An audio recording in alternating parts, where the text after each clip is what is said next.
I will start with recalling that definition, and then we will see some example, and then we will move ahead to the how to find the basis of the vector space. Okay. Excuse me, sir. Yeah. Can you recall about span of a vector space also? Because actually I started to see the lecture today only. Last class also I couldn't get anything. So you could. So what I would suggest, if you guys are coming to lecture, and if you are skipping some lecture before, so it is. So you please go ahead with the recording session, recording parts of the previous lecture. Okay, so that will be helpful because if I repeat whatever discussed in the last session, it will be difficult for me to complete whatever is pending for today. Okay. Okay. So yeah, but today what I can do, I can quickly go through what's the span, Okay. just for because you asked. But from the next time onwards, Oh, sure. Sir. you guys please have a look at the recording before coming to the tutorial so that you know what is going to be discussed on the basis of.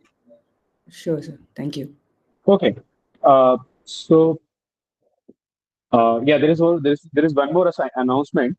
What's the announcement? Announcement is the activity, extra activity one is due tomorrow. Okay, so if you have not submitted the extra activity, please do it. So, correct. All right. So now let's get into. Yes, Shiva. Yeah, if you have submitted, please don't write it on the chat box.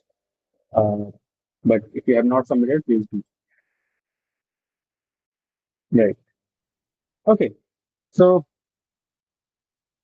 what is the span of a vector space? Vectors. Can anyone tell me what is the span of a vector quickly?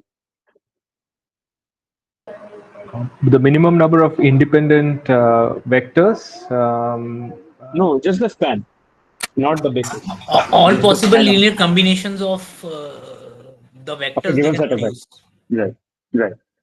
So suppose you have a set of vectors. Suppose you have set of vectors v1 up to vn in your vector space. All right. Then how do you write a linear combination of these vectors? So linear combination is nothing but multiplied with scalar and then you sum them. All right. This is called the linear combination of vectors v1 to vn for some scalar a1 to a. So this is again going to be a vector in V. Now, what is the span of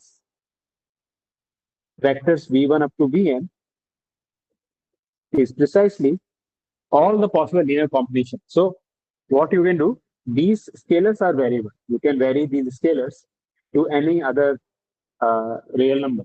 Okay. So while varying these scalars, you can get different vectors. Okay, which are the linear combination of v1 to vn, right? And if you collect them all, then that is what your span is. Your span is in the shorthand notation I'm writing. I hope everyone is familiar with this notation. So I is from 1 to n, and so. All right. So this is the span of vectors. Yes. Okay. Now,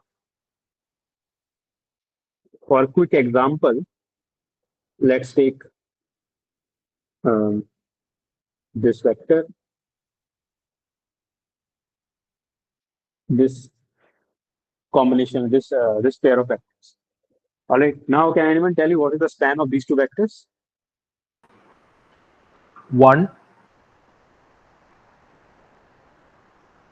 What do you mean by 1? I mean, there is only one vector, right? That forms the span of this. No, sir, 2 vector. I'm asking what is the span of this vector? The One line and two? passing through the passing origin. through origin. 1, 2. 1, 2 is 1, just 2, one and vector. 2, 4. Is that the only vector A that lies? is equal to 1, 2, and B is equal to 2, 4. Can anyone tell me the correct answer? Is It's it a line. X, Y? It is a line. Sir, 1 into 1 into 1 comma 0 plus 2 into 0 comma 2. It is a line. It is a line. What Such line? that x The y is equal to y 2x is line. equal to 2x. Yeah, that is the correct thing. But what is the span? If you write down the span of this, the span is precisely this. All right, where AB varies. AB can be any real. Now, what you can notice here is that 2 comma 4 is 2 comma 4 a multiple of 1 comma 2? Yes. Yes, sir. Yes, sir. Yes. Okay, so can I write this? Yes, sir. Right. Now, can I do this thing? A plus 2B. Can I do this? Yes. Now, what is A plus 2B? Can I treat it as just one single scalar or not? Yeah, it can be one single Single scalar. It's a single scalar, right? Because it's a real number, so it can be treated as a single scalar. So it is like I can treat it like some T in R. That is all. So what it becomes? It becomes a span of just one vector, right? Linear span of one vector, 1 comma. So the span of 1 comma 2 comma 2 comma and 2 comma 4 is nothing but the span of 1 comma. Okay. So what you have done in this process, what you have done, you have reduced the size of a span. Okay. Sir, So earlier my span, sir, hello. Sir, A yeah, plus if you guys, 2B uh, or 1 comma 2. Then after this line is please sir repeated. T okay. 1 So comma 2. Ronnie, once again, मतलब A Ronnie, plus 2B is equal to 3. मतलब वो मतलब ये किया is मतलब there any problem? Is there any problem with the argument, Ronnie? Do you have any question? The argument. So I would suggest you guys, if you have any question, please raise your hand, and then uh, I will call each one of you. If you interrupt in between, okay okay okay. raise your hand. Okay, so what we have done over here is that, can anyone tell me what we have done over here? Can anyone summarize? We started with two vectors and we have reduced to the just one vector, right? So the spanning set of two vectors is nothing but equal to spanning set of just one vector. Okay, so we have reduced the number of vectors that span this subspace. Okay, now there were a few things that you need to recall before we go ahead, that span of vectors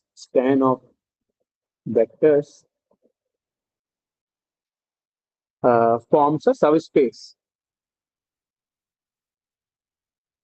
of the vector space.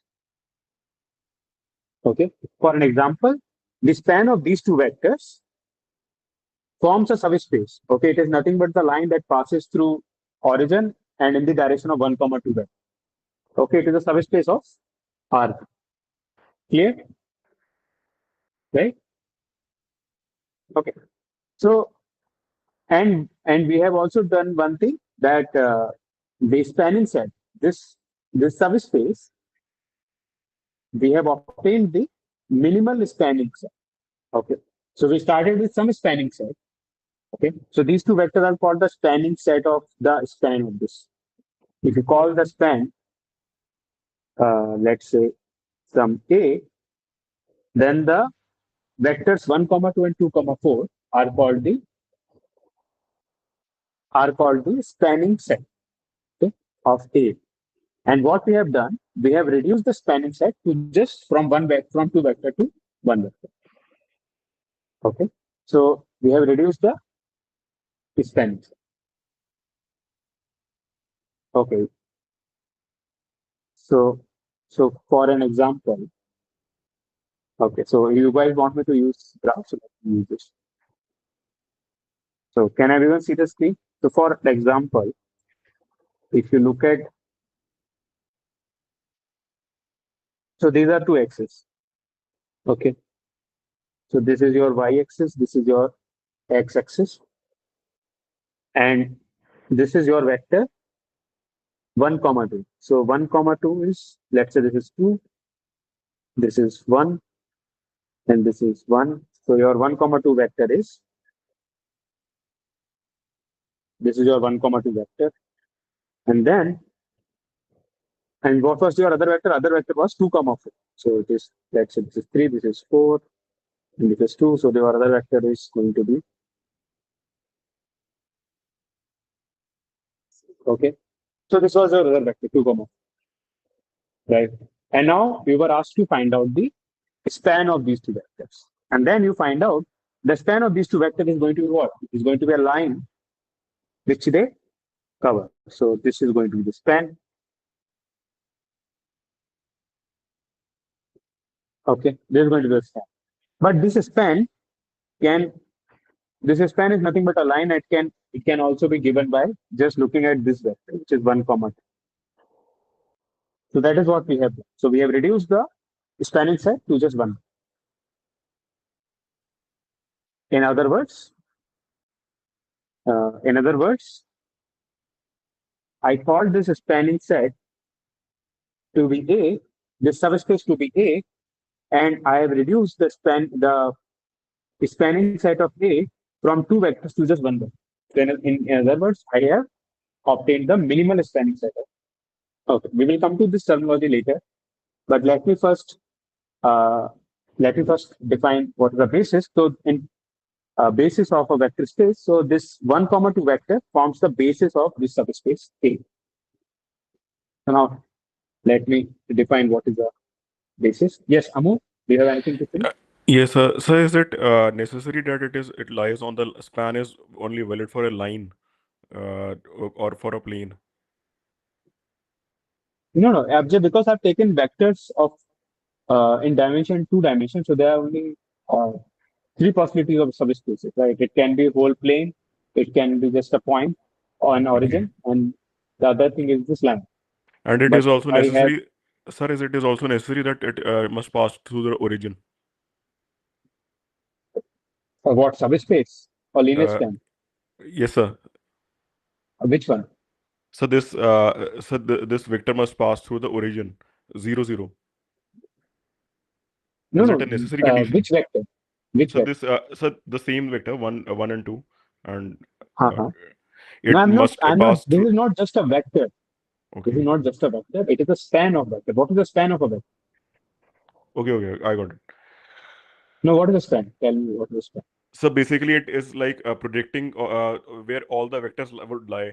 For example, 2, 2, then 4 to 4, 8 will also lie on Yes, this yes. All the same multiples span. of this vector, All the not just multiples of this will lie integer, on the not just the integer multiple, but real number multiple. So you can have 0, 0 also. You can multiply 0 also with this vector, and you will get origin. It's Right? like a projection, basically. It's not a projection. Okay. It's not projection. Projection is something different that you Okay. also get to know in this course. It's not a projection, Okay. Yeah. Thank you. but it is a scaling of a vector. You may say it is a scaling. You Okay. are scaling your vector. Okay. I got it. Yeah. Thank you. Not a projection. Okay, Dilip, you have something to say? Yeah, I mean, so from even other resources that I referred, I've been seeing that many people refer to the vector as a line that actually passes through the origin, just like Amol said some time back. Vector is not a line that passes through origin. Okay. No. So vector is not a line that passes through. Vector is just this. This is your vector. That this red, blue dotted, blue curve, this blue thing. This is your vector. This is not a line. It is just a vector. Okay, but Okay, is which has the a point. direction to get the direction of this vector? It does seem like it's always moving. One end of it is at the origin, right? When they express a vector. Because when you want to draw a vector, okay, you need to have some reference system. What is your reference system? Your reference system is coming from where is your origin? Okay. So origin gives you the reference. For example, if you want to, I don't know which city you live in, but let's say you live in Delhi, and if you want to go to some place in Delhi, okay, then how will you go? You want to travel to Noida from Delhi. So you need to start with some reference system. Okay, so it has a distance from this point to Noida, if you by this vector in this direction, you need to. So whenever you say direction, you are giving with respect to some reference. Even if you tell your friend what is that in which direction that particular road is, so you will tell where you are heading to or where you are facing. So you will treat yourself as a reference point. So you will be the origin, and then that road or something will be the direction will be the vector's direction. So that's why tail of the vector is always lies on. So these are called position vectors. These are not the only vectors. These are position vectors. They are very specific. Tail of the position vectors lies on the origin. There can be other vectors also, but let's say this can also be a vector. You may ask, this can also be the vector, the other thing. But you may say that the tail of this vector lies on the head of the other vector. That is Okay. also true. But it is that this vector is not the position vector. This is not the position vector. Okay. What would Okay. that be called?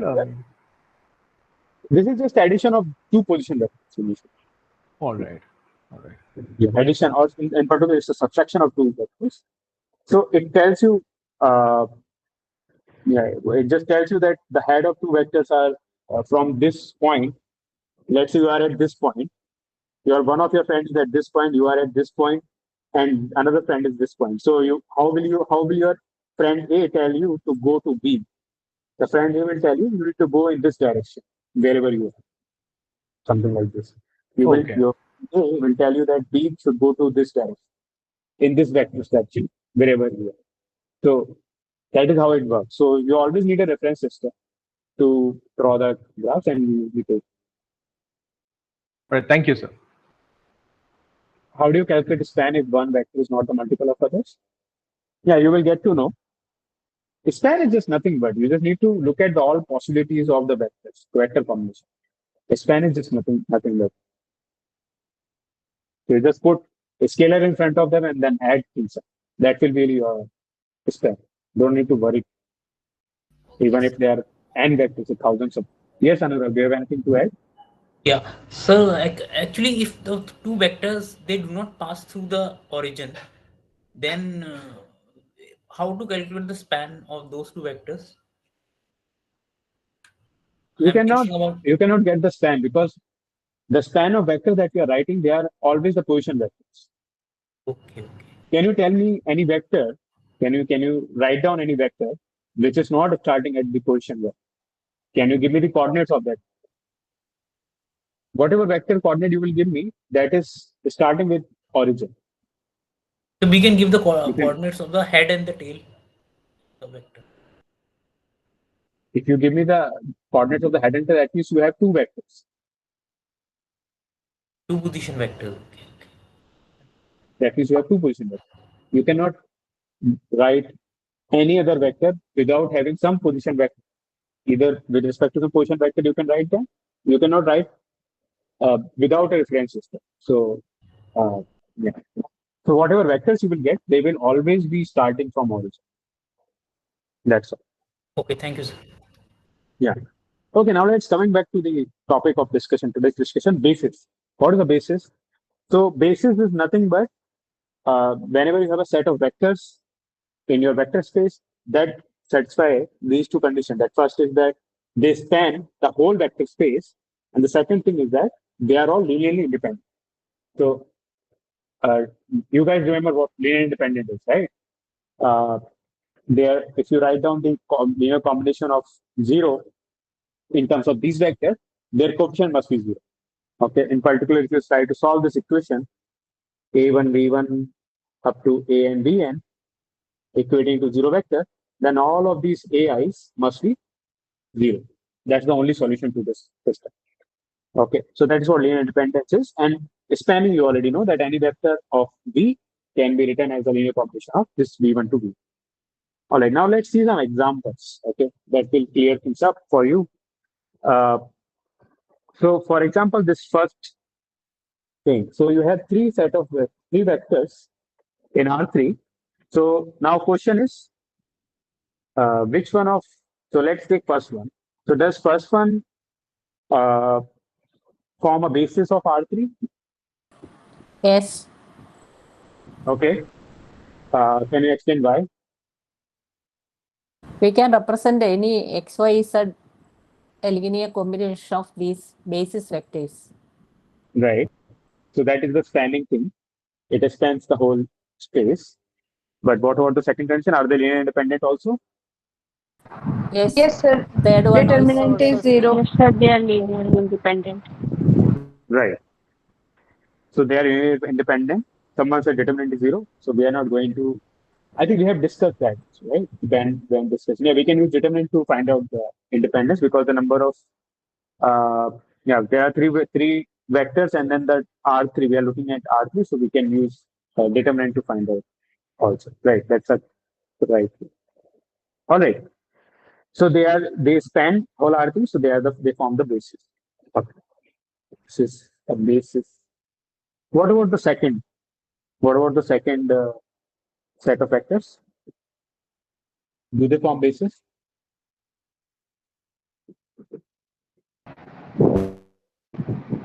Not independent.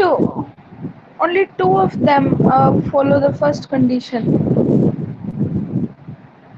Only two of them span the whole R3. That is what you're saying. No, sir. What do you mean by that? So someone said not independent. Can you also tell me why they are not independent? Can you give me some linear combination or something like Determinant is not. Determinant is zero. that? Is determinant is zero. Okay, good. The -1 into second vector plus third vector gives the first vector. -1 into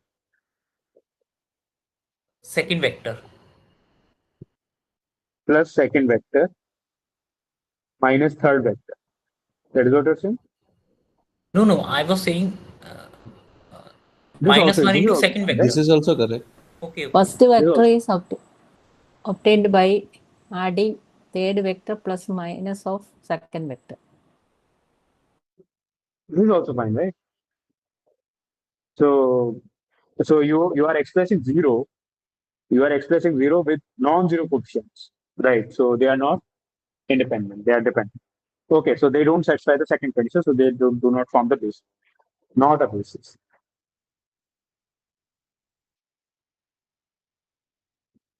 Okay. So what about the first condition in the second example?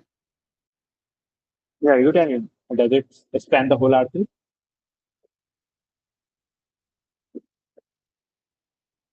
No, sir, they won't. No, sir, they won't be able to represent the whole R3s with their Yeah. any Can you give scalar me an combination. example which vector they cannot do? Can you tell me which vector they cannot represent? That will be So, so but what is the right way of finding it? I mean, I think we are thinking very arbitrary on it. So if you just say 3, 4, 6, yeah. I we will can. come to that. How to find out basis? We will come to that. But right now I'm discussing examples so that you guys get comfortable with it. Yeah, Meghna, continue. So 3, 4, 6, we cannot reach 3, 4, 6 by any 3, 4, combination of 6. this.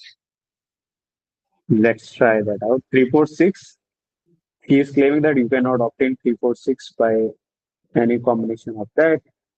Let's see. So let's write 3, 4, 6 as a combination of this and then find that the system of equation has inconsistent solution. Okay, so let's do that. So it will be 3a minus 3b equal to 3. 4a plus 4c is equal to 4. 5a plus 5c equal to 6. Okay, so this first equation tells you that a minus b is 3. Second equation tells you a plus c is equal to 4. Sorry. A minus b is equal to 1, a plus c is equal to 1. Third equation tells you that a plus c is equal to 6 by 5. Can there be two? Okay, so a plus c satisfies two equations. Can that be possible? No, sir. Right? So it's an inconsistent system of equation. So what does happen when you have an inconsistent system of equation? You have no solution. There's no solution. Yeah. So there is no solution. Good. Good then. So 3, 4, 6 cannot be represented by any linear combination. So, yeah. Okay, good. Now, what is the dimension of a vector space? So, yeah. So, what is the dimension of a vector space? Number of or cardinality of the basis. Cardinality of the basis set is called the dimension of the space.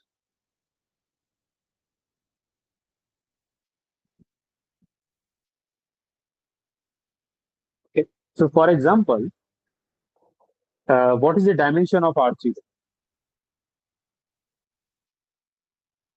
3. 3, right? Because how many? What is the cardinality of the basis? So, this subspace forms this subset forms a basis. So, the cardinality of this subset is 3. So, the dimension of R3 is 3. Okay. Now we have shown that the second example, whatever subset we have, does not form a basis. But if I look at the span of this, let's call S to be the span of these vectors.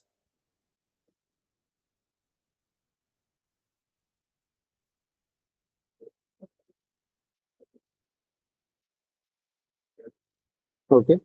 So what will be the dimension of this span? 3. 2.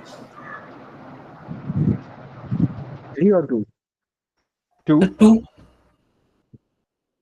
Okay. Why? Can anyone tell me why 2? Because 2 of them can make the third.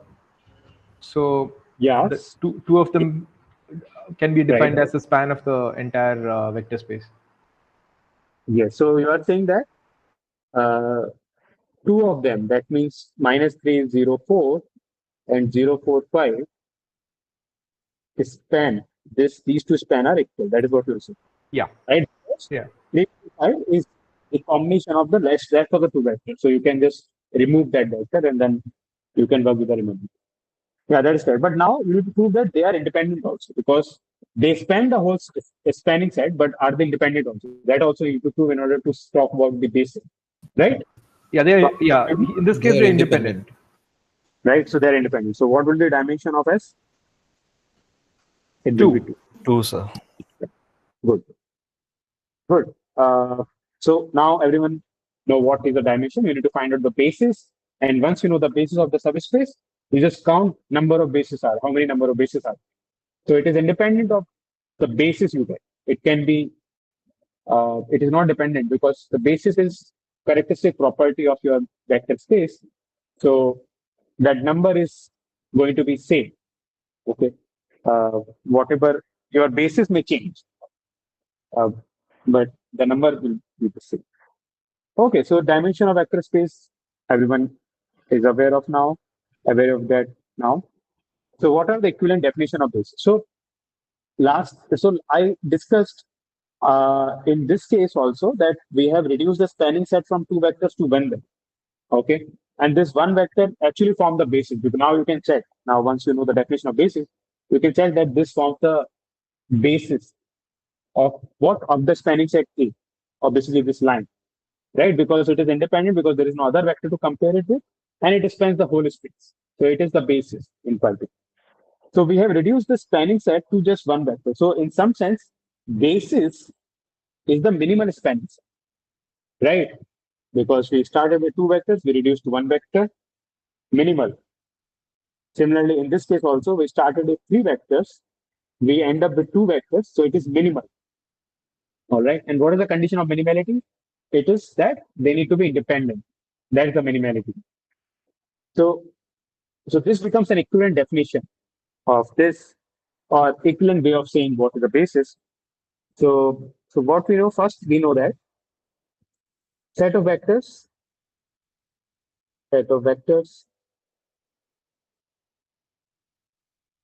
v1 to vn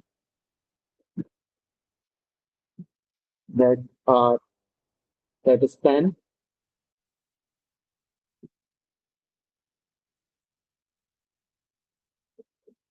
will be n and are linear dependent. So that's the definition that I have told. Now, what's the second condition? Second condition is second, it's not the condition, these are equivalent definitions. Okay, equivalent means knowing this is sufficient, but knowing this also is sufficient. So they are also equivalent. So what is the second equivalent definition? That minimal spanning set. Any minimal spanning set of or a minimal spanning set of vectors of B is basis. Third condition. Now third one is interesting because it is like going the other way. So this is independent also. These two vectors are independent. Okay, if you remove any of the vectors, it will still be independent. Any subset of linear independent vectors is also in linear independent. That you have seen, right? But if you add any other vector from this subspace, it will no more be independent.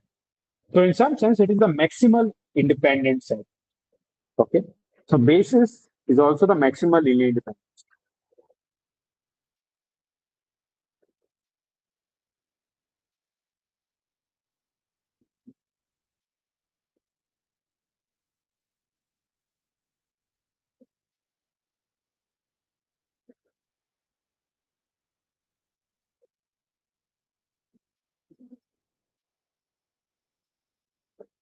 Okay, these three are equivalent definition. You can use either of them.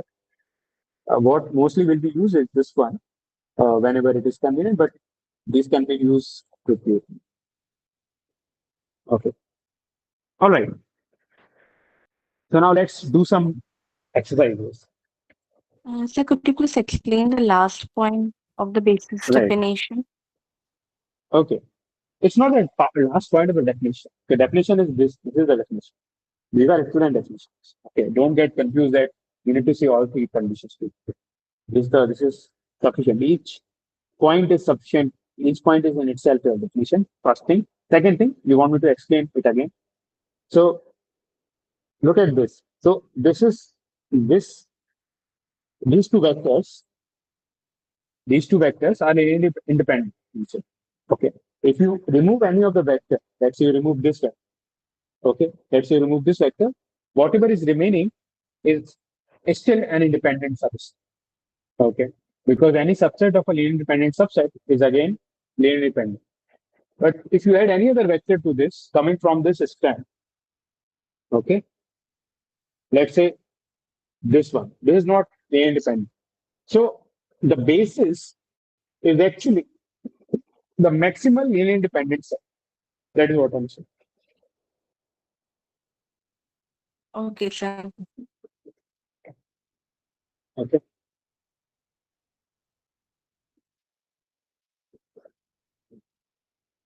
Yeah, Dilip, do you have something to say?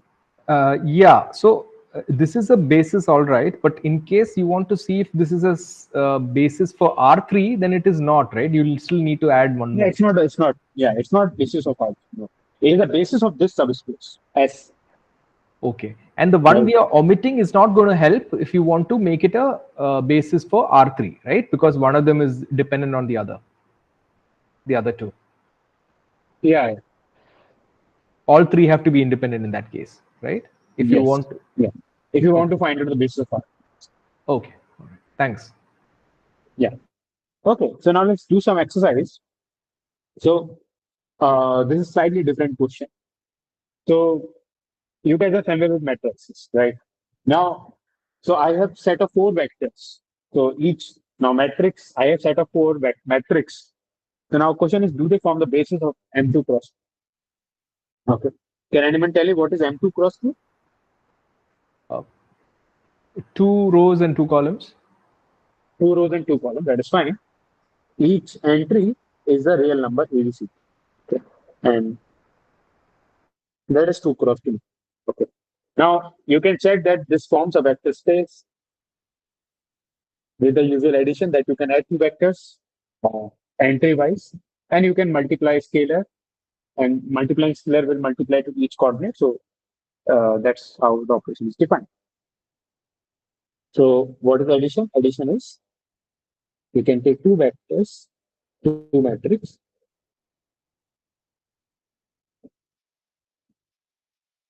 So it is defined to be the coordinate wise or each entry, which makes the which is the intuitively the right way to do, right? Which is what we do. And the scalar multiplication is also, which you can guess, is this.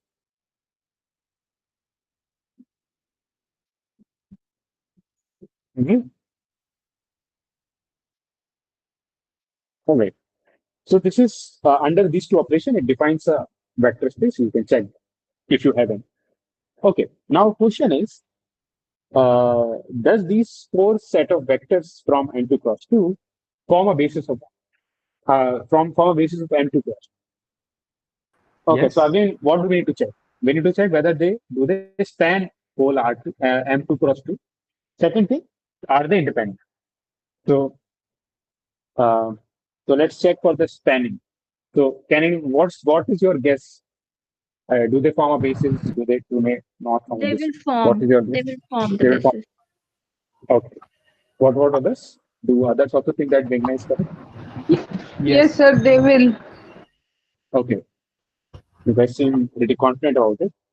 So can anyone tell me why is that so? Why do they form basis? Or you guys have already done this exercise? So when you put a scalar against each of those matrix in the Right, set, right. you can Right. manipulate each component, right? So Yeah, Right, and we right, can right. get any element of R2 from them. Not R2, M2 cross 2. Right. Sir. Yes, sir. Yes, sir. Yeah. And why they are independent? So it is in the spanning set. That is clear that it spans for M2 cross 2. Right. Now why they are independent? Because sir, only 0 is possible. If you want them to be a 0, then only 0 Right. is possible to put ahead So let them. me write down the independent thing. So let's say you write down the combination. Okay. Right. So if you write down the linear combination of these vectors, that means like this. Then what will you get? You will get A, and then B, and then C and D, right? Which is nothing but the same as this, right? It gives you every that gives you any matrix of A cross, right? So this is fine. Now, this is what we get. Now, if you want to, now for linear independence, you need to consider the same combination, but equate it to zero vector. Okay, so I have the same combination.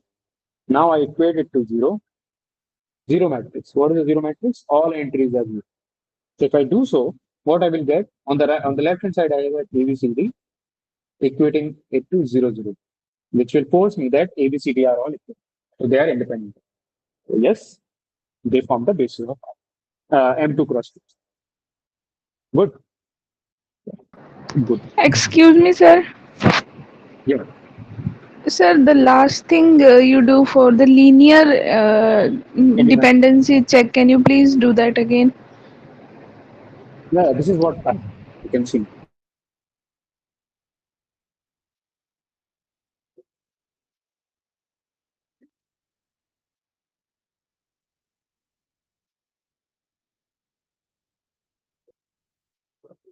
So you write down the linear combination, okay, and then you equate it to zero vector. Now, what is the zero vector in this case? It is a zero matrix. What is a zero matrix? All entries are zero. So you do that. On the left hand side, you do the addition, because it's just the addition. So you will get ABCD equating to zero. Now you compare two matrices. So when two matrices are equal, when each of the entry of the matrix are same. So that means A is equal to 0, B is equal to 0, C is equal to 0, D. That's all. So they are independent because that's the only solution to this. Okay. All right. Now, next question is find out the dimension of this vector space. Now, what is this vector space? So it is a set of all M2 cross 2 matrix, M3 cross 2 matrix. Okay. Sum of each row is zero. So can anyone tell me how does this matrix gonna look like? 3 rows and 2 column. 3 rows and 2 columns. That is correct. So these are 3 rows and 2 columns. Now, what does this condition says? Can anyone write down this condition? A plus B equals 0, C plus D equals 0, E plus F equals 0. Right. Okay. So now, using these three conditions, we can interpret, we can change, we can write A in terms of B, C in terms of D, E in terms of F. All right. So let's do that. So B is nothing but minus A, C is nothing but minus D, F is nothing but minus D.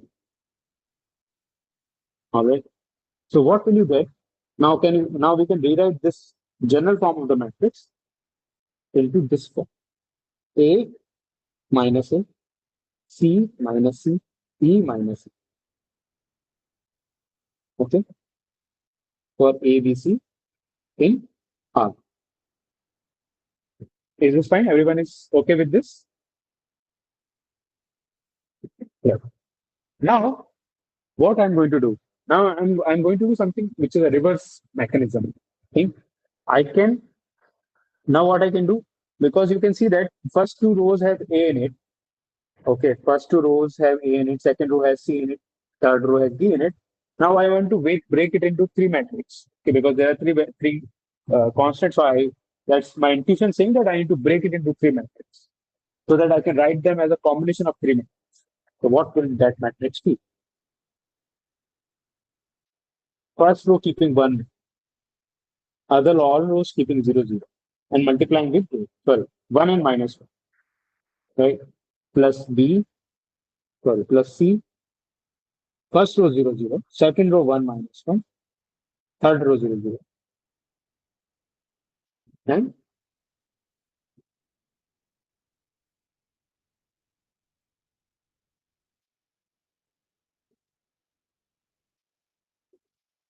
all right, makes sense, right?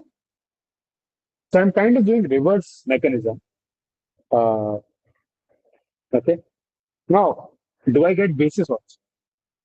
I get the spanning vectors, I get the spanning matrix, but are these vectors independent also? Yes, sir, they are independent. Right. So what is the dimension then? 3. What's the dimension of this? 3. Right. So dimension is 3.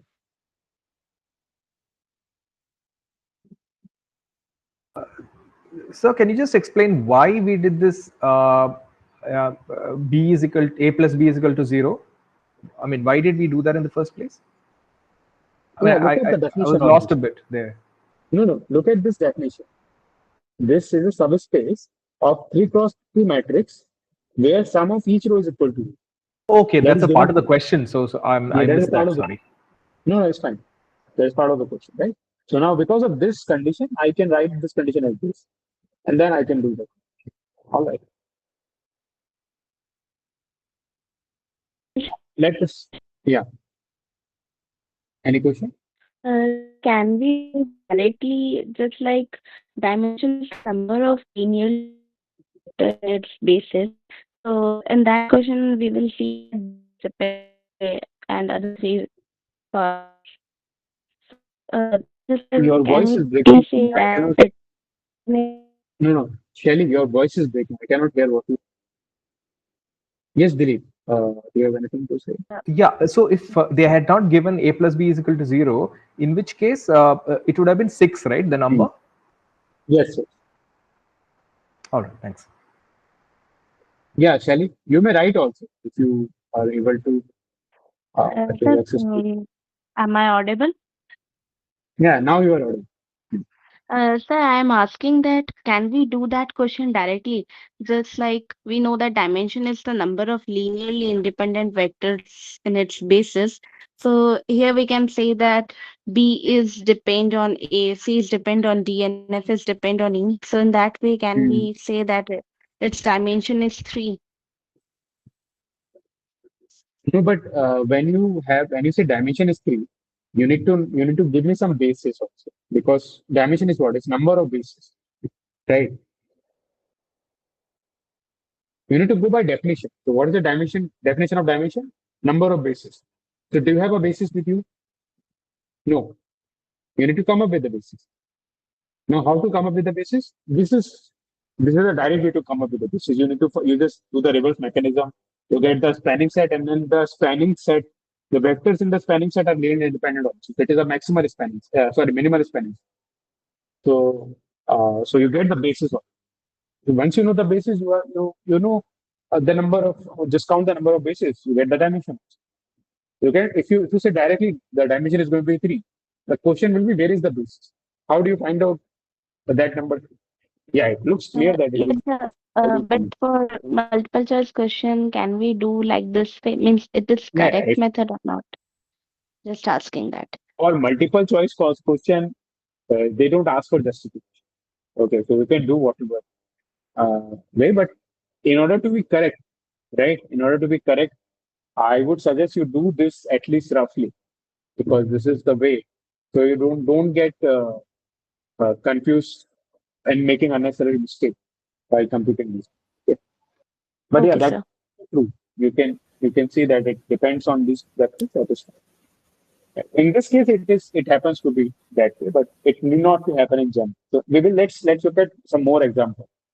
So now, in case of when you have, so till now we have discussed vectors which are of the form of matrices or subspecies of matrices, right? Now let's look at vector subspace of Rn. Okay. So what is the vector subspace of Rn? When you have set of vectors given, uh, and then you ask whether, and you look at the span of those vectors. Then you ask a question, how to find the basis of that span. So we did a similar type of exercise before in these two cases.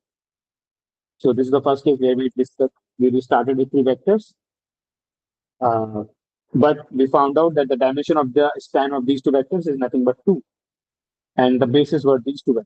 Okay. Similarly, in this case also, we started with two vectors. We find out dimension is one. Alright. So now let's look at some general method to find out dimension of the span of given set of vectors. Suppose you have, so let's start with discussing an example, and then we will come to the, then I will write down the method, uh, yeah, line by method, step by step. Okay, so let's say you have this three set of, so you have four vectors, subset of four vectors in R3, and then the question is, uh, find out the basis of the span of these four vectors.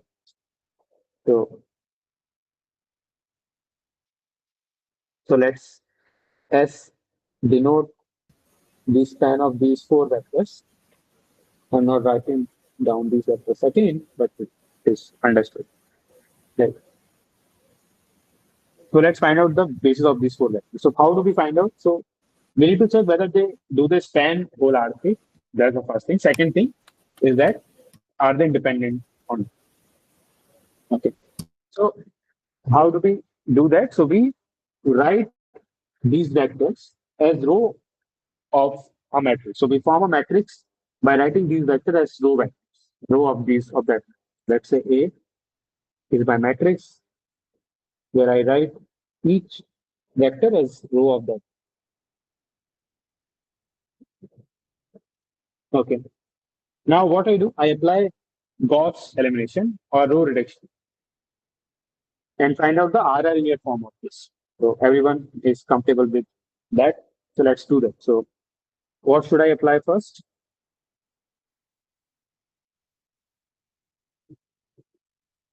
I want to convert. So we can interchange first row and second row. Okay.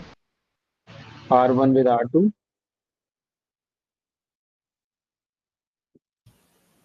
Maybe also we can interchange the third and fourth. Third and fourth, okay.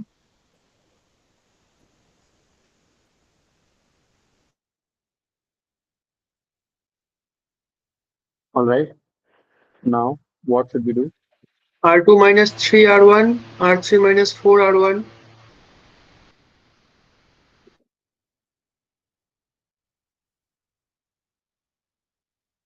R3 minus 4 R1. R3 minus 4 R1.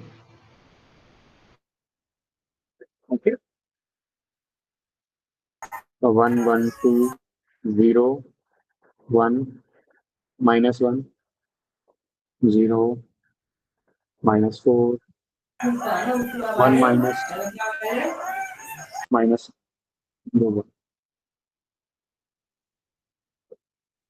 All right. Now, R1 minus 2 R3. R2 plus 4 R2 plus R3. R3. And 4 R3 R2 plus R3. okay. 4 R2 plus R3.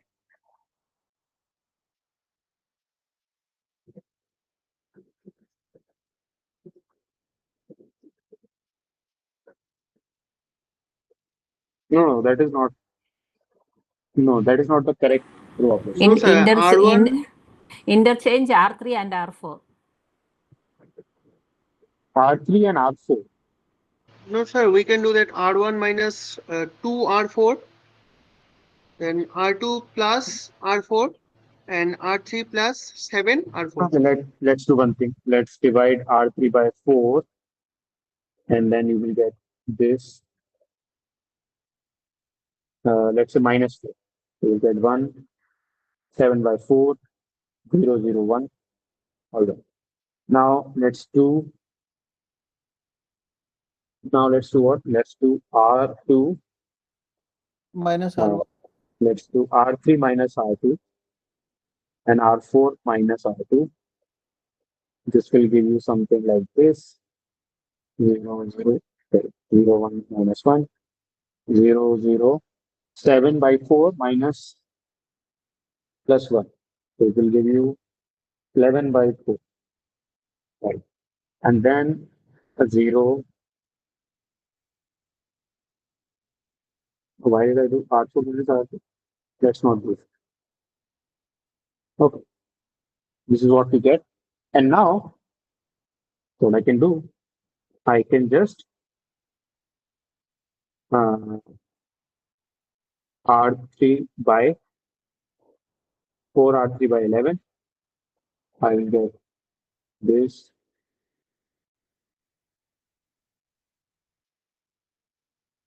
And then you can remove this. So let's do that. R4 minus R3. So I got the REF form. Right? Not RREF, but REF.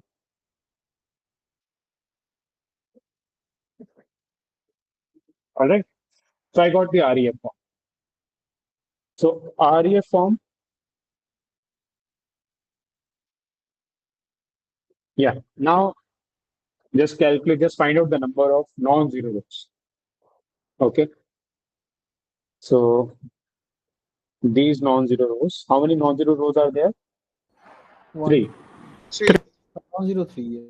There are 3 non-zero rows. So let me write down 1, 1, 2, 0, 1 minus 1, 0, 0, 1. Now these 3 non-zero rows are independent.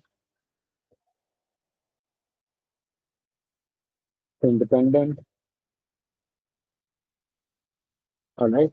And they also span my original, so the span of these 3 vectors, the span of these 3 vectors is nothing but this. Okay. The one we started. So in particular, what's the dimension of S? Dimension of S is.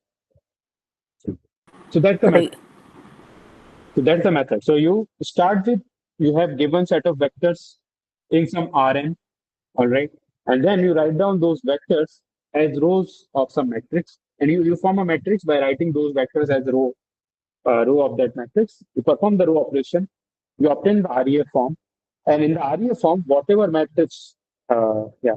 So in REF form, whatever the end rows will be there. So the number of non-zero rows correspond to the dimension of the span, and the non-zero rows will correspond to the basis of the span itself. Okay. So it will be the maximum. It will be the minimal minimal span set or maximal independence, whatever you want to call it. Basically, the basis of your span. Okay, so that's the method. So let me write down these three steps.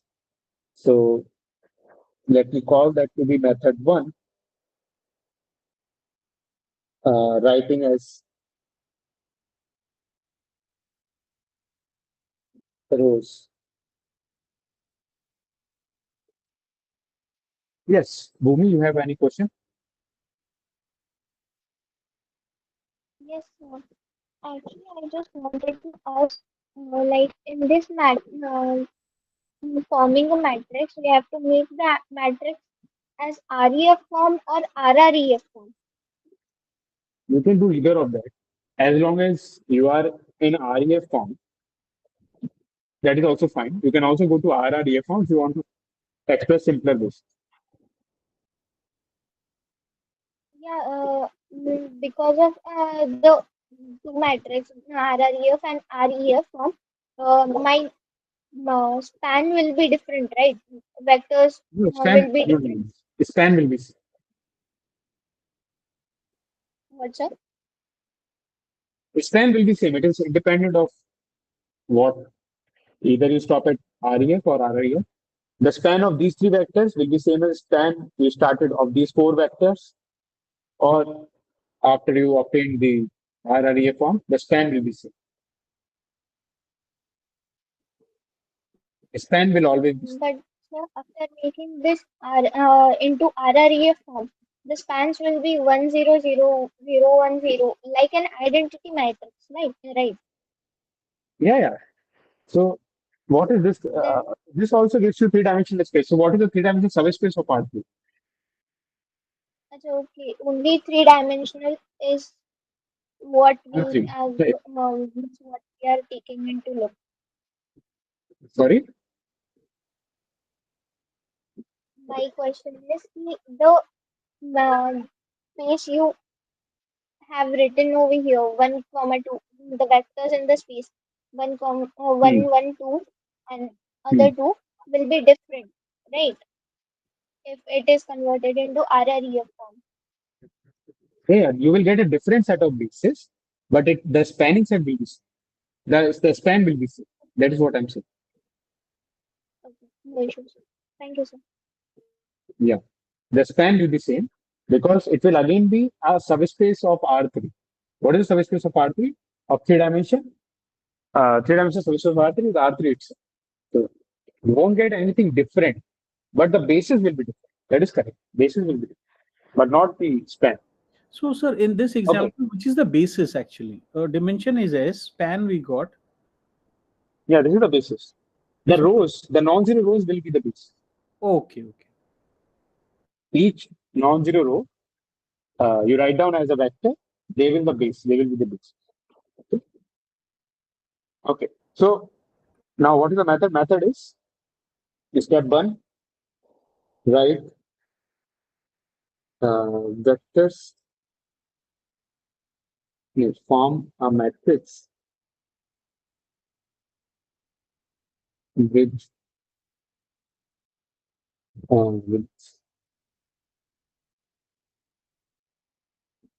each vector as a row. Okay. Second step is perform row reduction and obtain. So matrix A, let me call that matrix A, perform row reduction on A to obtain it's REF or RREF, whatever makes you sleep in night. Okay, and then the rows, the non-zero rows,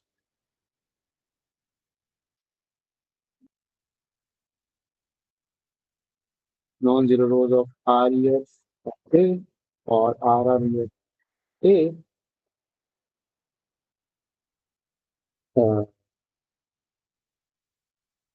are the form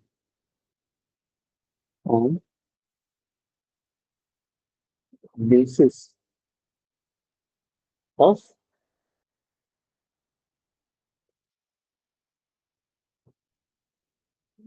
this of span of vectors.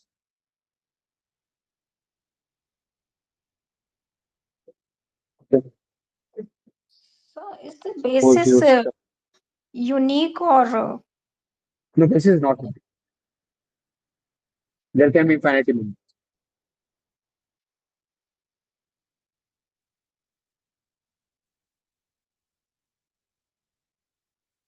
Suppose you start with we are looking at B1 up to Bn in Rn. Okay. So then suppose S denotes the span of V1 up to Bn. Then we follow these three steps. Then we form a basis of span S of vectors V1 up to Bn. All right. So that's the first method. So in this first method, you obtain a set of bases of your span of the given set. Right. Now there is another method. Okay. Now there is another method. So method 2. All right. So what is method 2? Method 2 is suppose let's work with the same set of vectors. Now, okay, let's take a different set of vectors. Suppose you have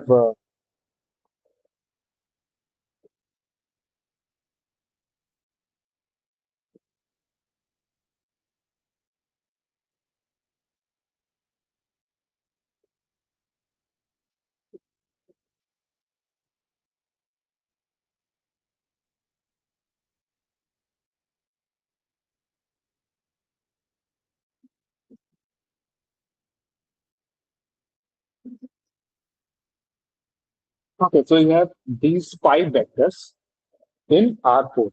All right. Now, question is find out the basis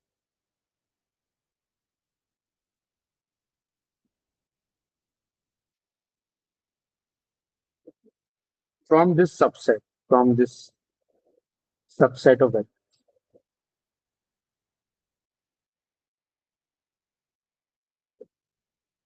Find the basis of span of above vectors. All right. Now, but in this case, the basis that we will find out will be from the vectors from the spanning set. So in this case, you guys have noticed that the basis that we found out, they were different. Okay, they were different from the original vectors. Okay. So these three vectors are not present in this. Not all three of them are not present in this spanning set. But now there is second method where you can actually obtain basis, like where you can actually obtain a basis vectors from the given spanning set. So how do we do that? So in that you need to write step 1, write vectors as a column of a matrix. Okay. Second is Apply row operations.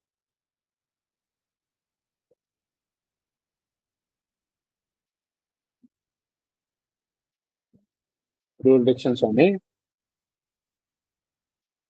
and obtain a REF form. REF of RREF, whatever suits you. And then third step is columns with leading entry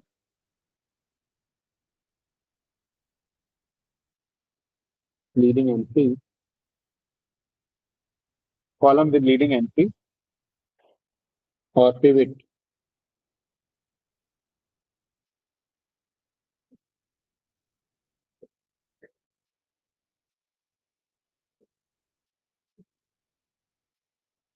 in RREF.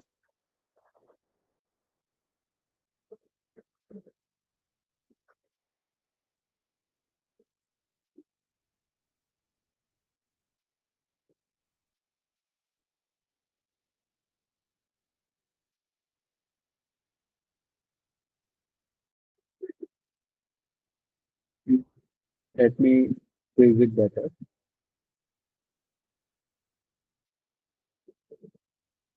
Yes.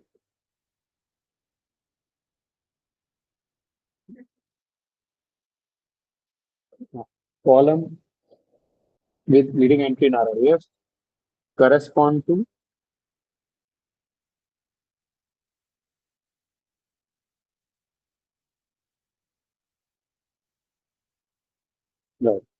let me phrase it. Columns of A corresponding to columns of RREF. The columns of A correspond to columns of RREF having leading entry or pivot from the basis. Okay, so from the basis of this form.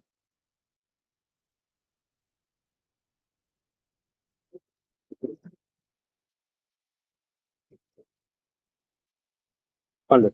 So for example, let's take this example. Yes, REF is open.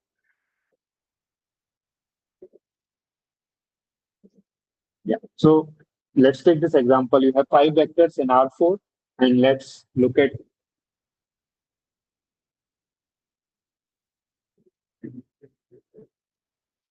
did I write REF? Okay. REF or RL, whatever. So now in this way, we will write down. Yes, Vipul. So when we say this one, is it for a vector or a span? I mean, the basis is identified for a span or for the entire vector. I mean, maybe a very in this case, we are only looking at the span of these vectors, right? Okay. Okay. Okay.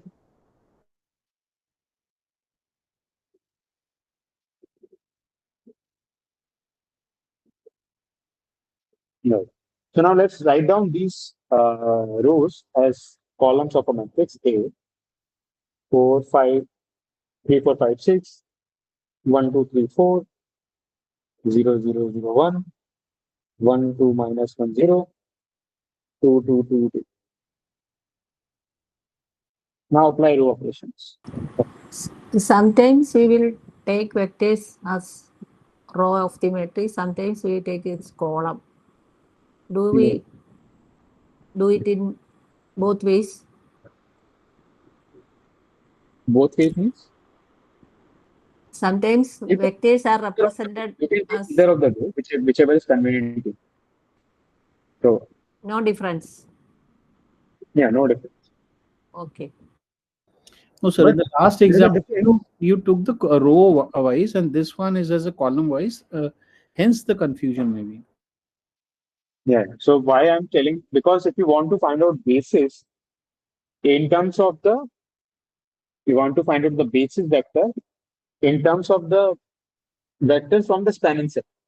Okay. Then you need to work with column as you need to write down your vectors as column.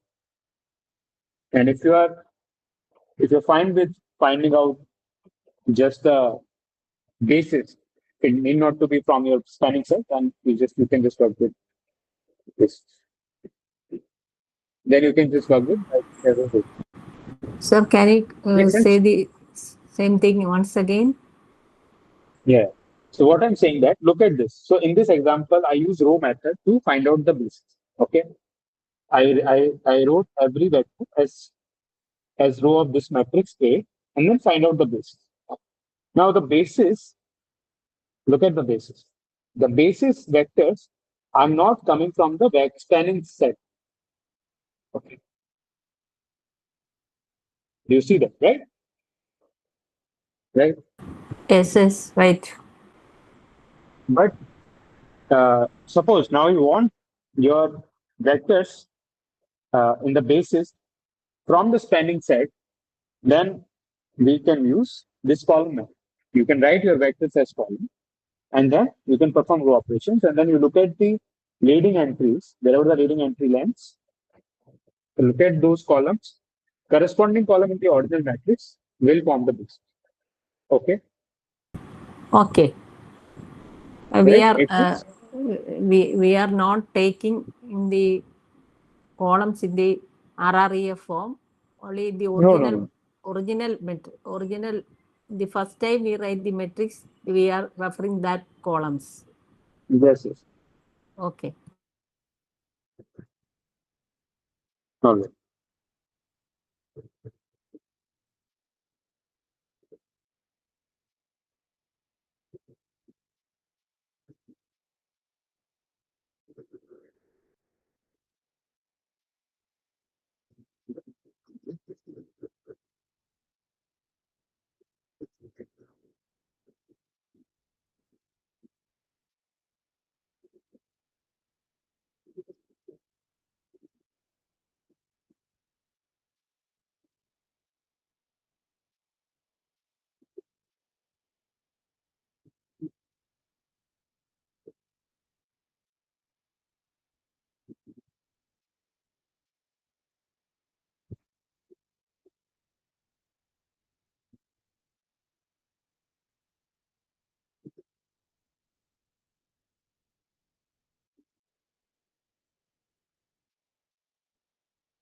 Hello, sir.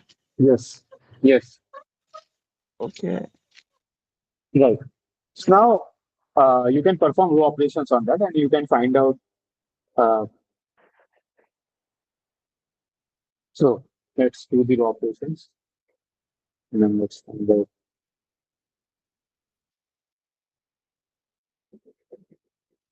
Okay. So it's 3 1 0 1 2. You can divide R2 by 2. You will get 2 1 0 1 1. Yeah, R3 is just fine. R4 is also just fine.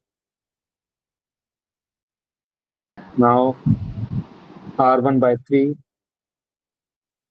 Let's divide R1 by 3 here itself. R1 by 3 and R2 by 2. So we'll get Excuse me, 1. sir. Yeah. Sorry to interrupt, sir. Sir, can you please tell performing by row operations, what should be the main agenda? Forming identity matrix or forming maximum zero? No, obtaining RRDS. That's what I said. Obtaining Okay. RDF or RRDS. Oh, okay, sir.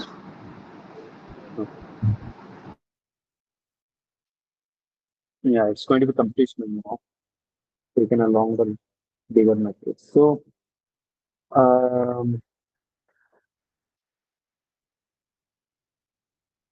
I skipped this exercise. Okay, you guys figure out the exercise, but could have taken a smaller exercise. Okay, so let's, instead of doing this example, let's take a simpler example. Let's take the example that I just discussed here.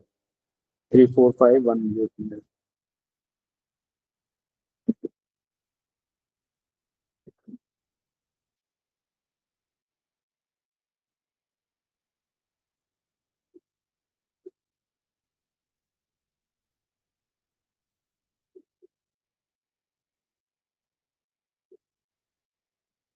Let me take this example because this is less familiar.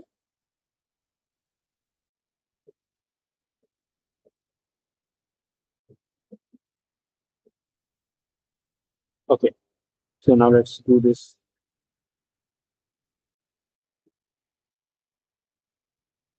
So first divide R3 by 3. You will get 1, 1 by 3, 0, 4 by 3. And then 4, 5, 1, 2, 0, 0, 0, 1, 1. Right? Now you divide R2 minus 4R1, R3 minus 5R1. You get 1, 0, 0, 1 by 3. 1 minus 4 by 3. It will give you 3 minus 4 minus 1 by 3. And then 2 minus 5 by 3. 6, 1 by 3. All right. 0, 0, 1, 4 by 3, 16 by 3, minus, and then 1 minus 5 by 3.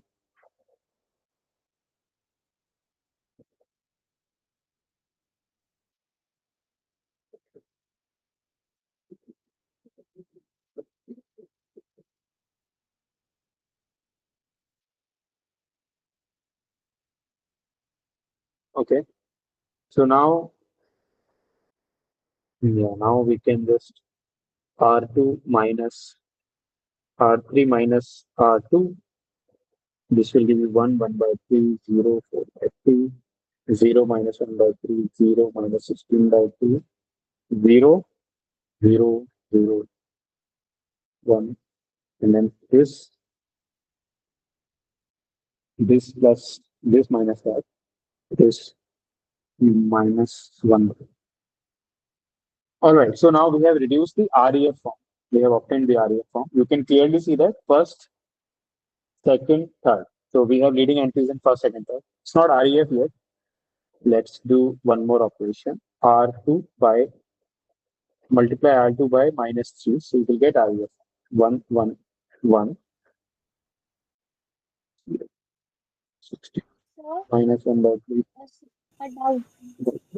In sir the R3 plus R2 होगा R3 plus R2 होगा ना sir, यहाँ पे 0 आने पे Right, right, sir right. यहाँ पे Right, right. So it will be then 33 by the 0 3. part, sir. So it will be 11.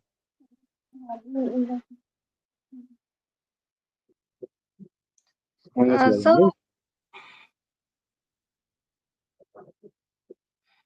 Right? Now is everything okay? Yes, I sir. think Right. the second step shouldn't in the third row when we have done R3 minus 5 times of R1.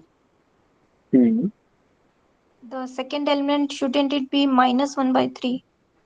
Because we'll do 2 minus 5 by 3.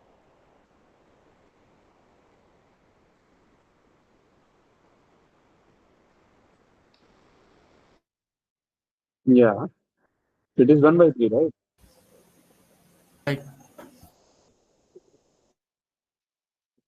Okay, sir, I'll check my calculation. Yeah, it is. Right. So now look at the number of leading entries. Number of leading entries, 3 leading entries, which suggests that there are, so leading entries comes in the first column, second column, and third column. Now look at the first column. This is your first column, second column, and your third column. So these 3 vectors form the basis. So from the spanning set itself, you get the basis of 3, 4, 5, 1, 1, 2, and 0, 0, 1. And then what will be the dimension? Dimension is 3. So this is also one way to do that. Write it as a column and then get the basis. Or you can also do the other way also. What was the other way? The row method. So in the lecture, the row method has been discussed. You can, and this is the easier way, you can just write your given set of vectors as rows, and then you perform the row operations, and then you can obtain the you can obtain the REF form, and then whatever the REF form, number of non-zeros in the REF form is the number of bases, is the dimension of the spanning set, and each row will correspond to the basis. And if you want to get the basis out of the spanning set itself, you can write it as a column, perform the row operation, obtain REF form, and then in whichever column the leading entry appears, we look at the original column, so which is 3, 4, 5 in this case. For the second, it is 1, 1, 2. Third, it is this 0, 0, 1. Those 3 columns will correspond to the basis for this spanning set. All right. I just had a little doubt. So in here, like that 401, the vector 401 is not independent, right? I mean, it's not independent. So let's say if that was the first column we used. Yeah. If that was the first column we had used, so how would the leading edge have been? I mean, because if you use 401, it's not like the leading edge can come on the second column, right? Because it won't be leading, right? I mean, you tell me. Can it be? I mean, how I imagine it is like the entire first column would be full of zeros, and then the leading edge comes from the second column. But is that allowed? You tell me. Is it fine? Is it not fine? What about others? It doesn't look fine to me. The rule says that the 0 column must be at the last row. Sorry, the last row. Column. 0 row should be at the last. 0 row should be the column, right? So but here it's the column that decides which vector, right? Oh, but that is fine. But it will. You are looking at the REF form. Whether it is an REF form or not, that is what your question should be. Okay, that is what fine means in your context. So okay, so the first column always gets the leading edge, right? I mean, leading no, it need not be. It need not be. This is also look at this. So we have discussed already this thing. This is also an REF form. This matrix is also an REF. Okay. Right. All right. So can the leading entry come? Sorry. Sorry. You were this saying? matrix is also an REF. Okay. Can the leading entry come on the first column and the second leading entry on the third, with the in between as zeros? Yeah. So this is also a REF form. Even this is an REF. Okay. Okay. So if you had put that 401 on the first column, something like this would have happened, right? Like the second option that you did. It might have happened, or you have done. You must have performed different row operations, right? So in that case, you might still get the leading entry in the first column. It depends. Completely depends on you how you perform the row operation. Okay. Okay. Okay. All right. Thank you, sir. Right. Yes, Meghna, do you have anything? Yes, sir. After getting the matrix in REF form, how do we reach the last line that you have written, like 3, 4, 5, 1, 1, 2? So look at the column. So look at the leading entries. So leading entry appear in the first column, in the second column, in the third column. Okay. So now look at the original matrix. What is the first column? Okay. First column is the original matrix. Second column is the original matrix. Third column. So those will form the basis. Yes, sir. Yes, Shelly. Sir, after this row reduced form, we have to check the leading entries. Am I right? Yes. Whichever column they appear, you need to look at the corresponding column in the original matrix. And sir, you may be told that we have to look at the non-zero columns, non-zero row, anything like this. Yes, yes. So what about that? But Will it when be applicable in method 1? Yeah, that is applicable in method 1. So in method 1, the non-zero rows, the non-zero row will form the basis. In this case, what is the non-zero rows? There are three non-zero rows, right? In this case, if you do it using the writing it as a rows, then also there are three non-zero rows. Right? First, look at this. First, second, Yes, sir. third non-zero ones. So number of non-zero rows in either of the way of writing, whether you write it as a column or you write it as a row, they will give you the dimension of the subspace. Okay, of the span. All right. Yes, sir. Means by method one, when we check it by row, we have to check the non-zero columns, non-zero rows. Non-zero row. Yes. Yes, sir. And in terms of column, we have to check the leading elements. Yeah. Okay, sir. So if Thank there's you, a sir. leading element in your matrix, then that row is also non-zero. Right. But okay. Excuse me, sir. Yes, sir. Yes. Sir, sometime in REF, there is a staircase effect too. The one. Then what do we do in such a situation? Can you repeat? Sure, sir. In week 3, some of the example were completely not identity metrics. They have some staircase effect, like the in right. Okay, Do we skip that column? Like this? Yes. Yeah. So skip means yeah. We only look at the yes. Okay. Correct. Good point. So we only look at the leading term. So now then, suppose this is what happens. Then we will look at the first column and the third of the original matrix. Only one, the element with one leading element and with one is considered. Leading entry is always done. Leading entry is always done. In REF form, leading entry is always done, right?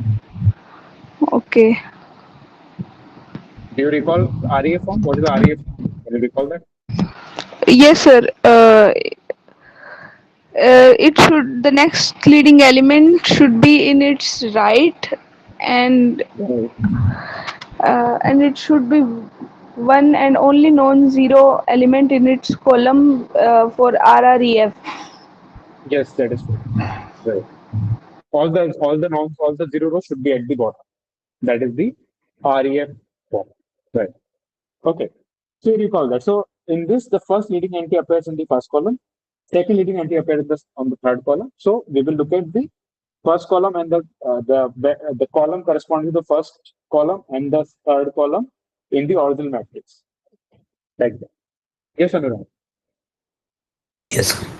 So if by method 2, if we apply, then we will get the different bases. We can get different sets of bases depending upon what we take as first column, second column, third column, or fourth column. Yes. But the number will be same. Yeah, number is independent of a basis. But bases can be different. Bases can be different. There can be infinite number of bases. Out of these four, sir, the example you have taken. Yeah. So in this case, you will get different. If you write, let's say 401 as the first column and then 001 as the second column, then you will get some different bases among these four. But number will always be this. Number is independent of the base. Okay, sir. Thank you. Number is the correct. Yeah, that's why it has given a different name in itself. It is called the dimension of the service. All right, because it is independent. It is the characteristic property of your service space. All right. Good. Thanks for asking so many questions so that it's clear things a lot to you. Yes, Bhumi. So, before some time, Meghna ma'am asked the basis of the matrix 1 0 0 2 0 0 and 0 1 0, right? In terms of that itself, if we want to write the span of our example, then the first and the third columns have the leading entry as 1. Then in the span, we will only write the first vector and the third vector, not the second and fourth, right? According to the example. In the basis. Yeah, in basis. In the basis, sorry. Right. Oh, thank you, sir. Okay. Okay. Good. Okay. Now let's come back to this topic of rank. Okay. So like dimension of a vector space is important. Similarly, the same uh, the same value, a rank of a matrix, rank holds to a matrix. Okay. So what is the rank of a matrix? So rank of a matrix is, suppose you have a matrix A given by, let's say this is your matrix.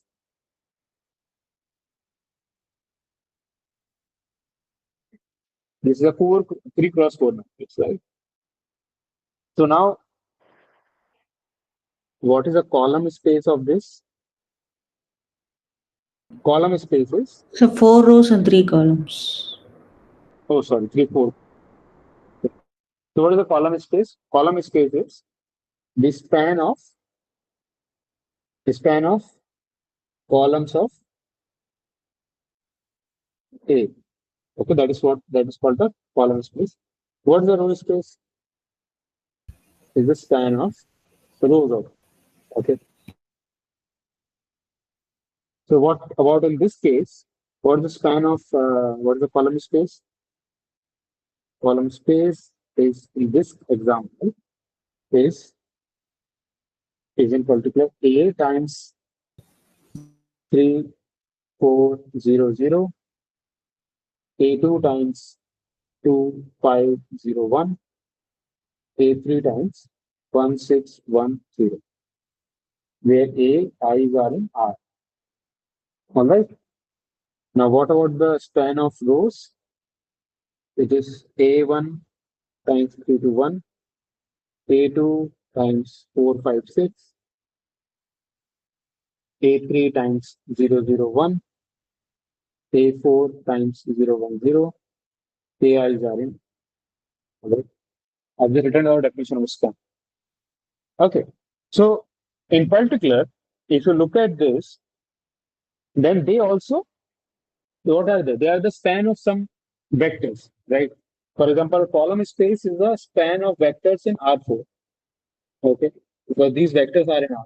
So you can think of that column space is a subspace in R. So column space in our example is a subspace. In general, if you are working with M cross N matrix, let's say M cross N matrix, then it will be a subspace of Rn. Subspace of Rn. Alright. Similarly, a row space is also subspace. Row space is nothing but a span. It is a span of vectors in R3. So it is a subspace of R. In particular, if you're working with M cross N matrix, then it is a subspace of Rn. All right. So now you can talk about the dimensions of these subspaces. Right. What is the dimension of column space? What is the dimension of row space? Okay. So it makes sense because we have discussed the dimensions above. Dimension of subspaces, which are the span of vectors, and dimension of. So they also make sense, right? So in particular, dimension of column space or row space of A makes sense.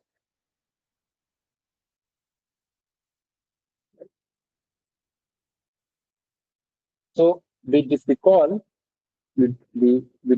rank or column rank of A to be the dimension of column space of A, and row rank of A to be the dimension of row space of A. Alright. And there is a theorem which says that row rank of A is equal to the column rank of A. Okay. So, because these two things are equal, we can define rank of a matrix A to be the row rank of A or column rank of A.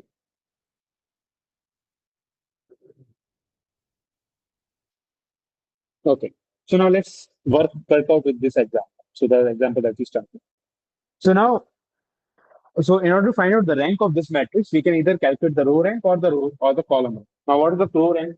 Row rank is precisely the linear span of the rank. So if you want to find out the rank of this or the dimension of this span of these four vectors, how do you do that? You can write down these rows, these vectors as rows of some matrix. Okay, and then you perform the row reduce, and then you perform the row reductions, and then you obtain the REF form. So, but we already know that these are already the rows of this matrix A. So we just perform the row operations on this matrix itself, and then you find out the row rank. Understood? Right? It makes sense, right? So that is what we are going to do. So we will just perform the row operations. Okay.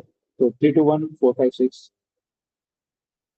3 to 1, 4, 5, 6, 0, 0, 1, 0, 1, 0. Okay, that was our matrix.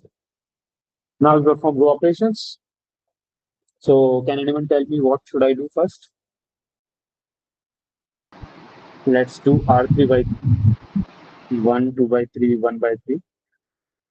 And then 4, 5, 6 as it is, 0, 0, 1 as it is, 0, 1, 0 as it is. And then let's remove R2 minus 4, R1. 1, 2 by 3, 1 by 3, 0. 5 minus 8 by 3. So it will be 15 minus 8, 7 by 3. And then 6 minus 4 by 3. So it is 18 minus 4. So it will be 14 by 3. And then 0, 0, 1, 0, 1, 0. Now you can divide R2 by 3 by 7. 0, 1, 2. 0, 0, 1, 0, 1, 0. Right.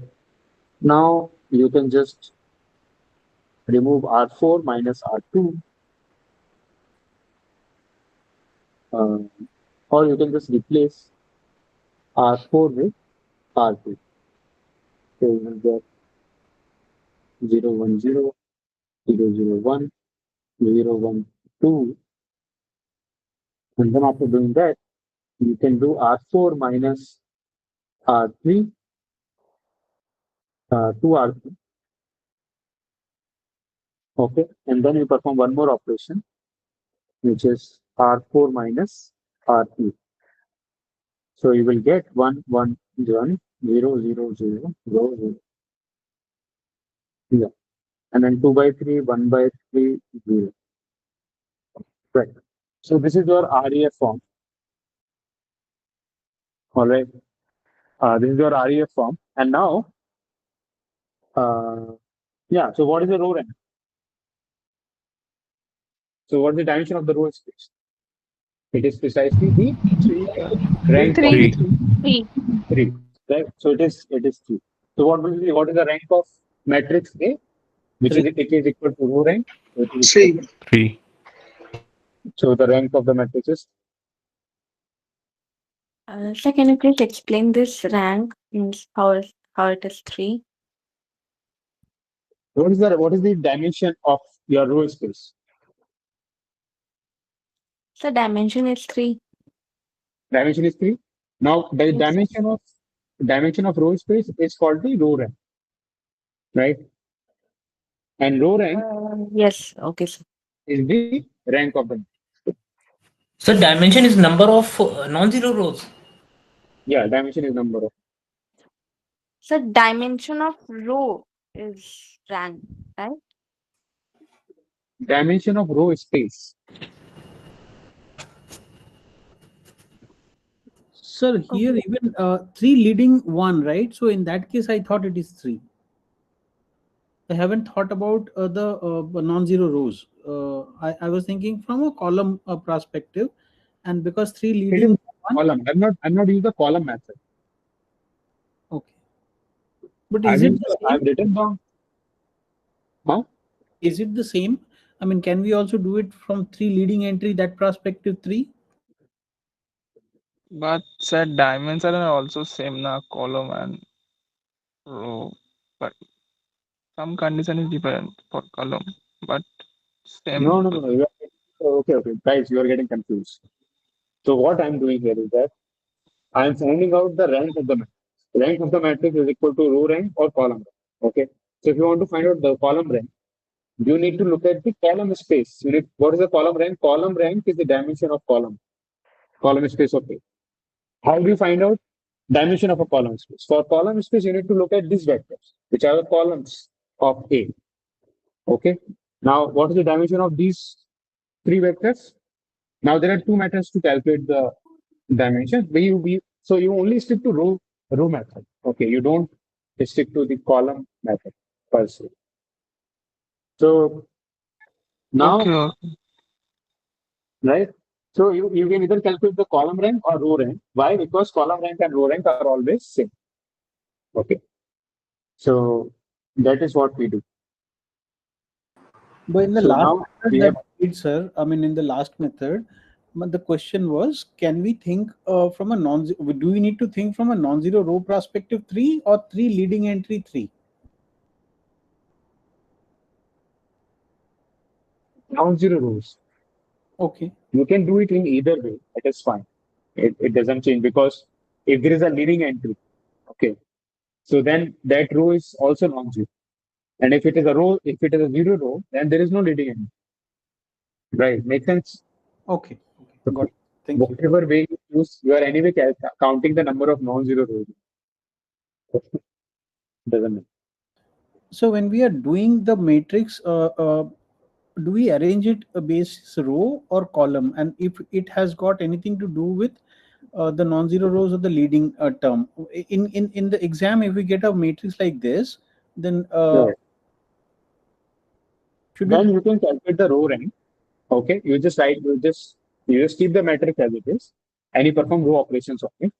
Okay, you perform the row operations on it, and then you find out the REF form. The number of non-zero rows in that REF form correspond to the rank. Right. Okay. Thank you. That's it. Don't get confused with the column method. Okay. You can skip the column method because it is not covered in your lecture notes. So you can skip the column method. You can just focus on one method, finding out the basis of the vector space by row method. Okay. All right.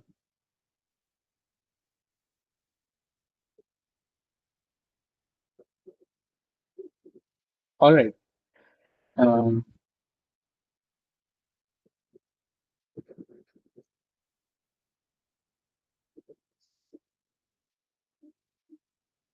Okay. If there is no more question, then we can stop here. Thank you guys for joining. Yes, Shelly. So the results for row rank and column rank are same.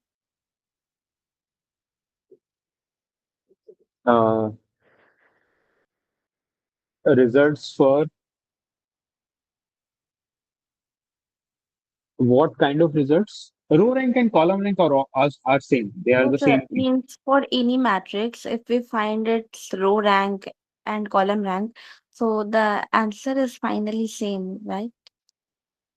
Means either we do column.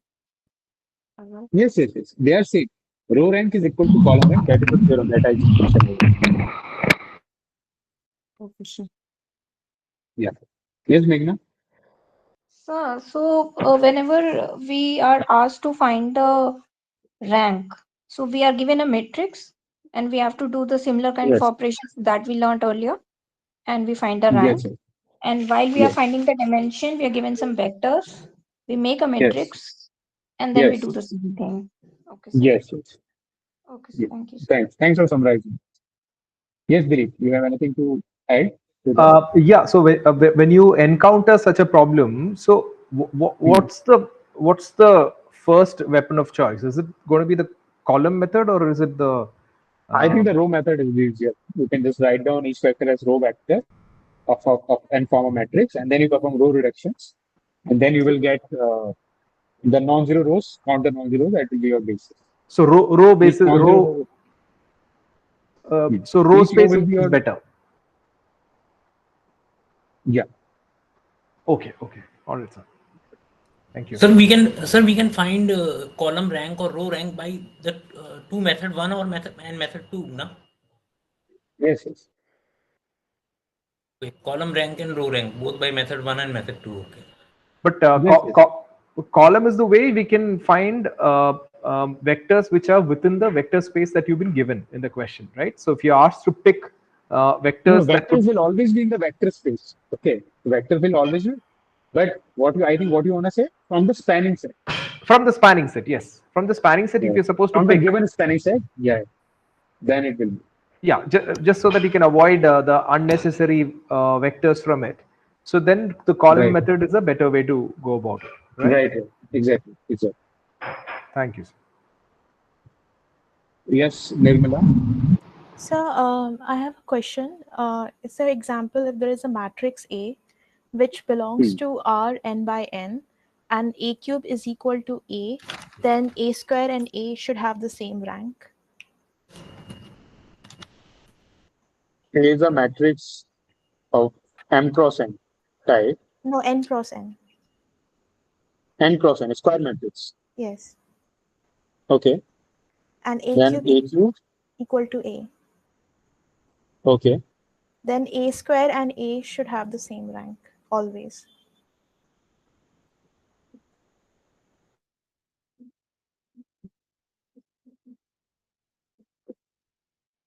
If A cube is equal to A, that means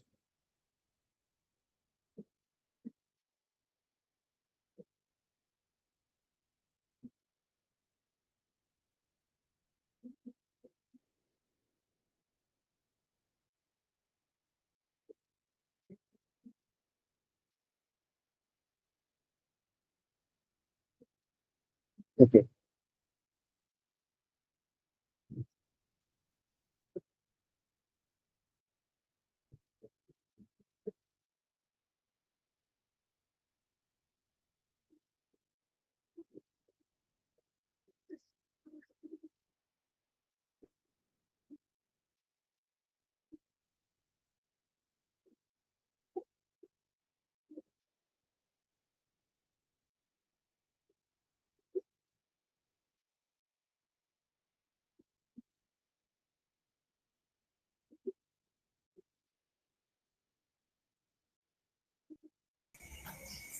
Hello.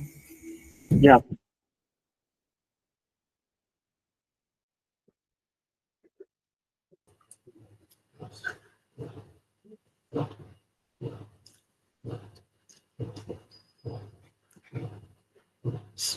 Sir? Yeah. Sir, I have one question like in which there is a system of homogeneous equation written in matrix form. The determinant of the coefficient matrix is 0, but sir, when I do it by Gaussian elimination method, it is coming as zero trivial solution, but it should come as non-trivial solutions. Yes.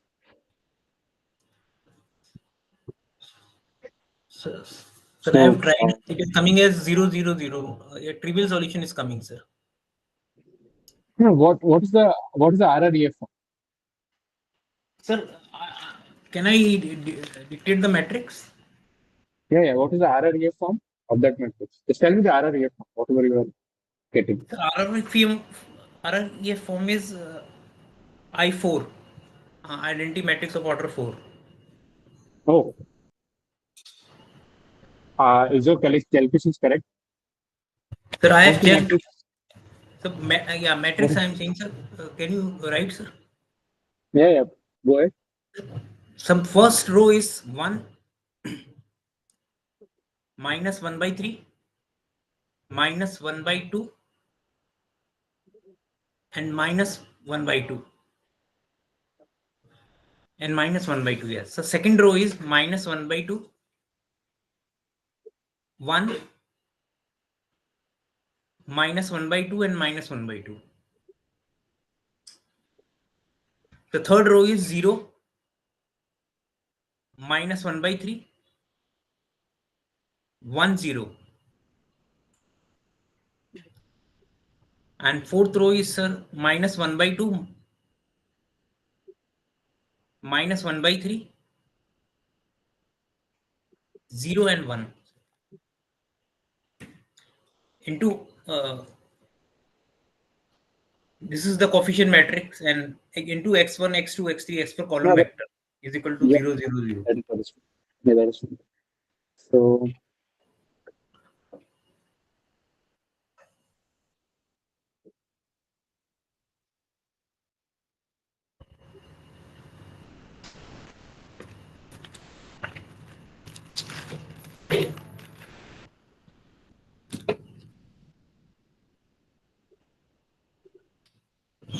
I need to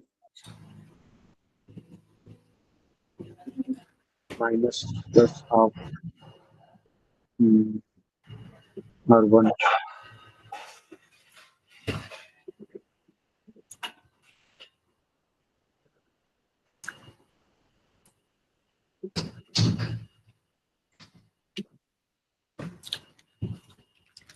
Yeah, so whoever asked me this question, I will get back to you in the next session. Okay.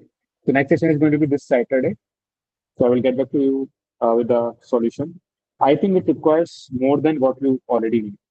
It requires, is it part of your IQB assignment or something like that, Nirmala? No, sir, it's not.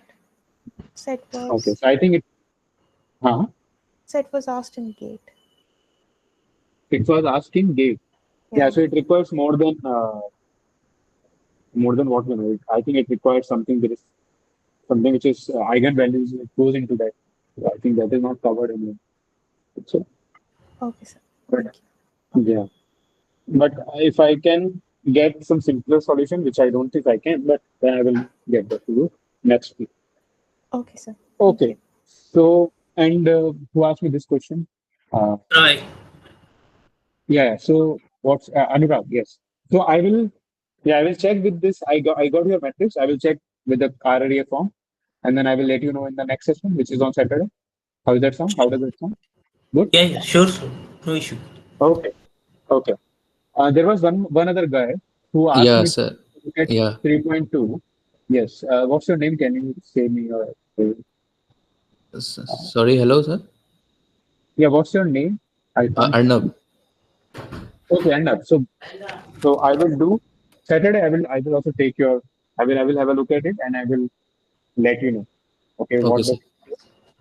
can you tell me where is it? It's at the end of 3.2. Lecture 3.2. Yeah, it's the last part. Okay, 19 something. I Yeah, yeah. mentioned. Okay, okay. Sir, I also had one more doubt. Yeah. What is So your doubt? it's related to this homogeneous system only. So Okay. like when we have more number of unknowns than the number of equations, so we always get the infinitely many solutions, right? Right. Yeah. So what about when we have more number of equations than the number of unknowns?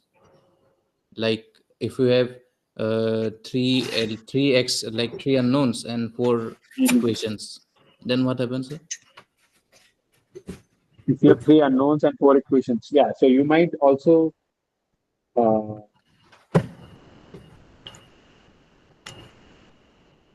Yeah, I think in that case you don't have any solution. So, but the trivial solution is always 0, right? For The trivial homogeneous. is always there. So Trivial solution, except trivial solution. Oh, so you are saying whether it's going to be unique or. yeah. Okay. So I have something. Yeah, please go ahead. So what if it's not related to this? So what if we have, supposing we have 100 by 100 matrix or Mhm. 1000 by 1000 matrix? How would we compute in that thing in a computer or in a MATLAB or Python? How will you compute? Yes. So Okay. basically, this is what so what I feel. This is what is all about now. So these row operations, all these things. Yeah, This these are all about that thing, but this is what what happens? we. You will have a big like good machine for those services. So there are supercomputers and all these things. You will use those things. So these are not done by Large the time computers. algorithms. So this is. So pardon, what did you say, sir? So I'm saying you will work with a stronger processor, like which have a larger capacity to handle large data at the same time. So like Okay. supercomputers. So those go into those things. So there is something called complexity of programming and all these things. So you reduce the complexity, time complexity, and all these things. So if you can Okay. feed data like in lesser time, which are efficient, so there are Okay. research on that topic. So that goes into that part. Okay. Sir, can you Yeah. elaborate question number 1? What we have to find in question number 1? Yeah. Question number one is that you have a matrix, a square matrix of order n. A cube Yes. is equal to A. And you find out then the rank of A square and A are same. That is what the question, I guess. We have to prove I think so. That's what the question. rank of a square and a. We have to find out or prove, sir. Both are equal. You need to prove that they are equal. Thank you, sir. Okay. Uh, right.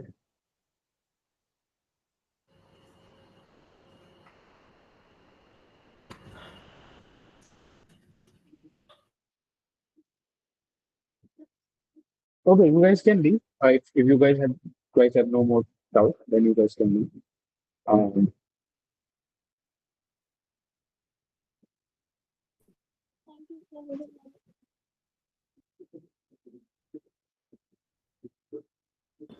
Thank you, sir. Thank you, Yeah. sir.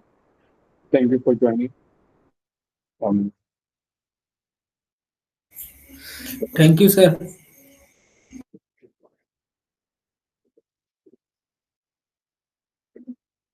Yeah. So let's take an example of what you are saying. So let's say you have this system, and then you have y is equal to 0.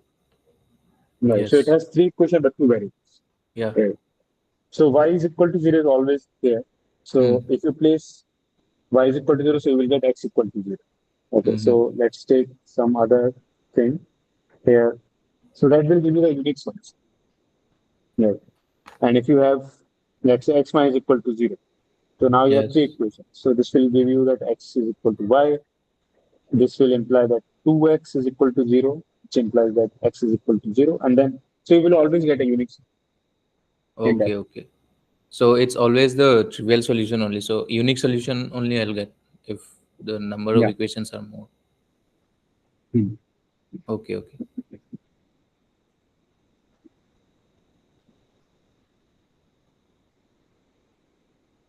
All right. Let's end today's discussion. And I hope to see you on Saturday. Bye, everyone. Okay. Thank you, sir. Question one, sir, not finishes, sir. A square is equal to a cube is equal to a, and rank is 3. That question. M cos n. No, rank is not equal to 3 because